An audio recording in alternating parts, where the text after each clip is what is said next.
Социјалните мрежи и виралните видеа се главната причина за зголеменото насилство кај младите.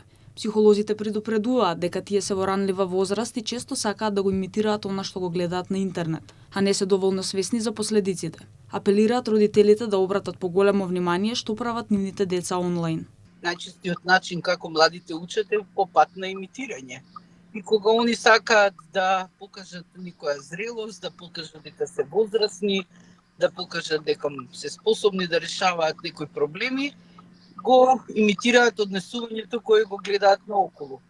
И нормално, прво однесување кое го гледаат, тоа сме ние возрастните околу нив, и нормално е и тој делот од прашањето за социјалните мрежи, за она што го гледаат на интернет, значи тоа станува исто репер на кој однесување кои они ги имитираат, пробуваат да влезат во светот на возрастните.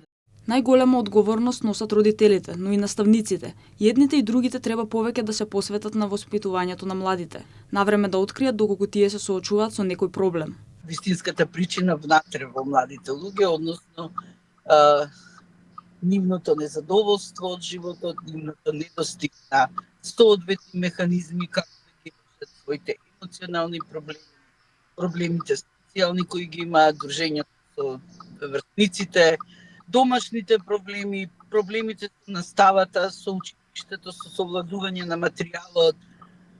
И тоа бара многу учење, многу созревање од нив. Отворениот разговор на сите теми треба да биде секојдневие, велат психолозите, кои исто така советуваат дека кај децата мора да се постават и некои граници, да бидат свесни за нивните обврски како и последиците од нивното однесување.